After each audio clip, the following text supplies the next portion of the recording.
Hey friends, here we are with another episode of Old People Wisdom, hashtag OPW.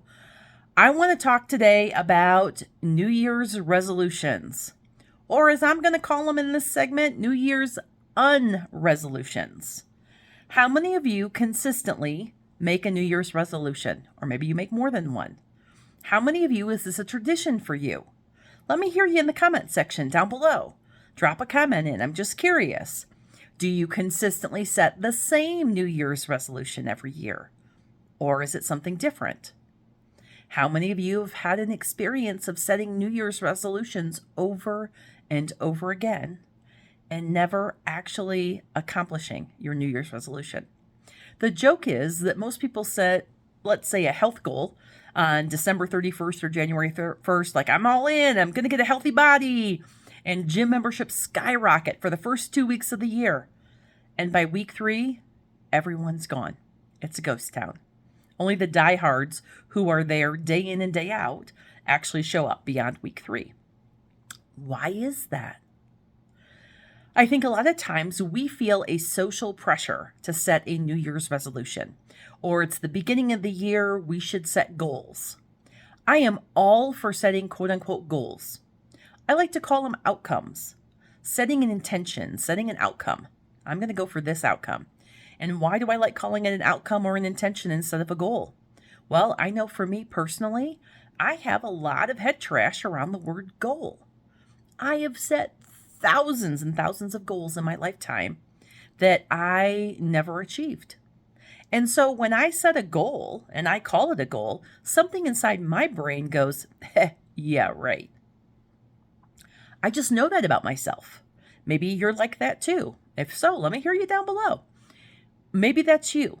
And your brain goes, yeah, right. Goal.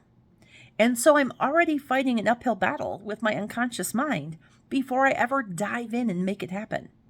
In neuroscience world and NLP, we call this a away from motivation versus a toward motivation. That's a whole nother video I'll do some other time. My point being is, how do you take the knowledge that you're equipped with about how you operate, what your behaviors typically are, and how do you use that to your advantage versus your disadvantage with setting a New Year's unresolution? I'm all for having a healthy body. That's one of my intentions for this year. But rather than set it as a goal or a New Year's resolution, I'm starting my eating plan on January 8th. Why am I starting on January 8th? I want to distance myself from the negative self-talk I have around New Year's resolutions and goals and all of that kind of nonsense. I want to set myself up for a win.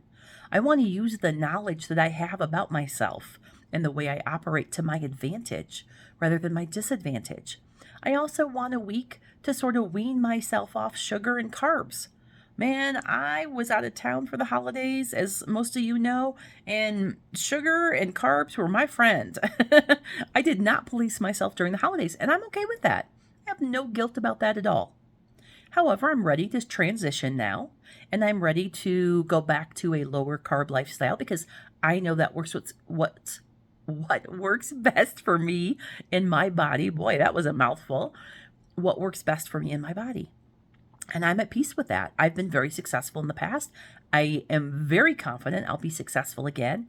And I also know that no carbs cold turkey does not work for my body. So I'm using that to my advantage. And this is my week where day by day, I'm slowly reducing my carb intake, killing sugar throughout the week, right? And setting myself up for a win, giving myself plenty of time to get all the leftover holiday goodies out of the house, and to make sure I've got the right things in the house to set me up for success. Spend some time Sunday doing some meal prep and getting myself ready for the week. So when it comes to New Year's resolutions, what do you do? What will you do this year to set yourself up for success in a way that you've never done before?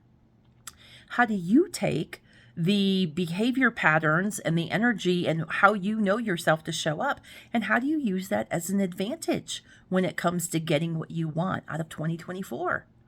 I encourage you to take a look at that. If you need some help, reach out to me. You've got ways to contact me. And for those of you that don't know me personally and you're just seeing me here on YouTube with this Old People Wisdom channel, I happen to be a very successful coach, and I am very well versed in how to work with the unconscious mind and how to support you. If that's something you're interested, let me know. However, this is not a plug for coaching. This is simply, how do you leverage what you can to do what you want to do this year in 2024? What will 2024 look like? And how will you know that you're complete and satisfied with what you've accomplished in 2024? Do you have a clear-cut vision on what a successful 2024 looks like to you in all areas of your life? If not, I encourage you to spend a few minutes and just jot some things down.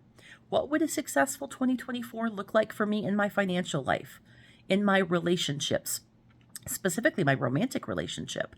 What would a successful 2024 look like for me in my family vibe, my extended family, like your household, things like that? What would a successful 2024 look like in my relationship with myself, my self-care? And identify all of those things. I'll look forward to talking to you soon, and I'll see you next week.